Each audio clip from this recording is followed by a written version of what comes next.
Hello friends, welcome to my YouTube channel KL study. Friends, आज के session में हम बात करने वाले हैं 40 और 50% मुद्दा जो चल रहा है इस पर। ठीक है, तो आप सभी को पता होगा कि बहुत सारे ज्ञापन और बहुत सारे आपके जो है आंदोलन यहाँ पर किए जा रहे हैं 40 और 50% के मुद्दे को लेकर के। तो ये क्या है 40 और 50% का मुद्दा? तो आपको बता दें कि आपकी जो वर्ग 1 की पात्रता परीक्षा हुई उसमें आपका जो नोटिफिकेशन आया हुआ था तो वो 2018 के नियम शर्तों के अनुसार था। ठीक है, आपने देखा होगा।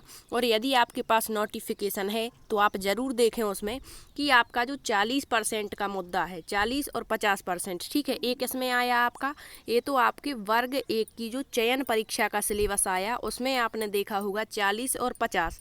अभी क्या होता है 40 और 50? तो आपको बता दें, पहले जो हमारी 2018 की जो भर्ती परीक्षाएं की गई उसमें क्या था, 50 और 60% था। कितना था? 50 और 60। 50% का मतलब था कि जो आपके आरक्षण प्राप्तकर्ता अभ्यर्थी हैं, जैसे OBC हो गया, इसके बाद आपका SC हो गया, ST हो गया और आपका EWS। ठीक है, तो इनके लिए जो आपकी क्वालिफिकेशन मार्क्स रखे गए थे वो 75 थे। ठीक है, 50% मतलब 75।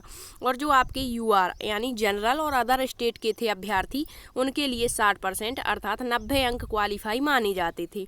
लेकिन अभी भी क्या है, वर्ग 1 की जो पात्रता परीक्षा हुई उसमें भी आपका 50 और 60% ही रखा गया है क्वालिफिकेशन मार्क्स। ठीक है, अर्थात आपके जो आरक्षण प्राप्त अभ्यर्थी हैं वो आपके 75 अंक में क्वालिफाई माने जाएंगे और 60% वाले आपके कितने में, 90 अंक में क्वालिफाई माने जाएंगे।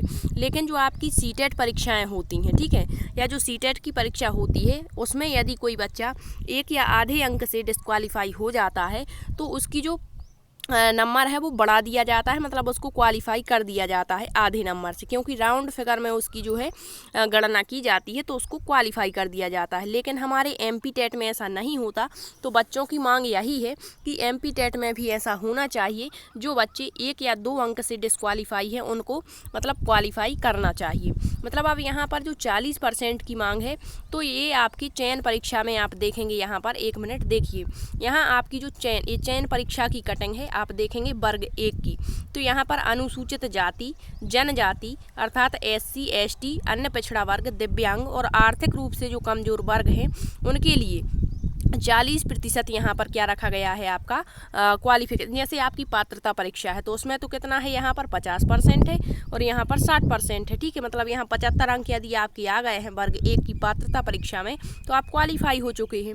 इसी तरीके से जनरल वाले या अदर स्टेट के 90 अंक आए हैं तो वो भी यहाँ पर क्वालिफाई है। लेकिन यहाँ चयन परीक्षा में यहाँ पर 40 और 50% कर दिया गया है। अब यहाँ पर ऐसा नहीं होगा कि यदि आप 40% और 50% अंक लाए हैं तो आपको जॉब प्राप्त हो जाएगी, क्योंकि यहाँ पर जो है मेरिट अलग से ही बनती है। आपने देखा होगा आपके पात्रता परीक्षा के अंक यहाँ नहीं जुड़ने वाले। ठीक है, भले ही इन्होंने 40 और 50% कर दिया है। तो अब अभ्यर्थियों की मांग ये है कि जब आपने यहाँ 40 और 50% किया है तो आप पात्रता परीक्षा में भी 40 और 50% करें, क्योंकि जो कम नंबर लेकर के आए हैं अभ्यर्थी तो वो भी यहाँ पर पात्र माने जाएं और इस चयन परीक्षा में शामिल हो सकें। अभी क्या है कि जो आपके 50% अंक लाए हैं आपके जनरल OBC SC और ST वाले, वही आपके इसमें अप्लाई कर पाए हैं बच्चे, मतलब चयन परीक्षा में शामिल हो पाए हैं। और जो जनरल और अदर स्टेट वाले हैं जो 90 अंक से अधिक लाए हैं या 90 भी लाए हैं तो वो यहाँ पर इसमें शामिल हो पाए हैं। लेकिन इससे यदि कम है, 1 नंबर भी कम रह गया है तो वो यहाँ पर शामिल नहीं हो सके हैं। तो बच्चों की यही मांग है कि आप जब इसमें 40 और 50% कर रहे हैं तो आप जो पात्रता परीक्षा है उसमें भी 40 और 50% करेंगे। अब आपको बता दें इसका लाभ क्या होगा और हानि क्या होगी यदि आपकी पात्रता परीक्षा में 40 और 50% अंक हो जाते हैं। और जो नियम और कानून आपके वर्ग 1 में बनेगा वही आपके वर्ग 2 में भी होने वाला है। ठीक है, तो आपको बता दें यदि 40% और 50% हो जाता है आपका क्वालिफिकेशन मार्क्स किसमें, पात्रता परीक्षा में, तो यहाँ पर तो जैसे कम नंबर वाले अभ्यर्थी हैं जो करीबन 2 से या 3-4 अंक से भी रह गए हैं तो वो भी यहाँ पर क्वालिफाई माने जाएंगे और आप फिर चयन परीक्षा के लिए एलिजिबल हो जाएंगे, मतलब फॉर्म डाल सकेंगे। ठीक है, और जनरल वाले 50% अर्थात आपके जो जैसे 90 क्वालिफिकेशन मार्क्स था तो यहाँ पर और कम हो जाएगा। ठीक है, तो वो भी यहाँ अप्लाई कर पाएंगे। अब इसमें लाभ किस किसको होगा आपको बता दें, यदि 40 और 50% आपकी पात्रता परीक्षा में हो जाएगा तो अदर स्टेट वालों को, क्योंकि वो यदि कम नंबर लाए हैं और वो यहाँ पर क्वालिफाई हो जाते हैं तो आपके जो है MP टेट के लिए एलिजिबल हो जाएंगे और वो चयन परीक्षा में अधिक से अधिक शामिल होंगे।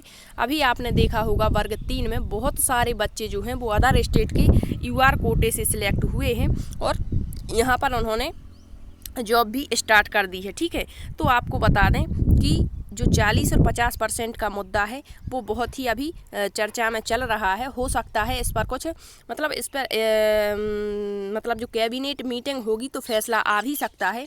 जिस तरीके से यहाँ पर उन्होंने 40 और 50% कर दिया है उसी तरीके से आपके वर्ग 2 में भी 40 और 50% होगा, लेकिन आपको अपनी तैयारी जो है वो 50 और 60% के हिसाब से ही करनी है, क्योंकि कम अंक यहाँ पर मायने नहीं रखेंगे, क्योंकि आप क्वालिफाई तो हो जाएंगे लेकिन जॉब थोड़ी ना मिलती है, तो बस क्वालिफिकेशन के लिए होता है।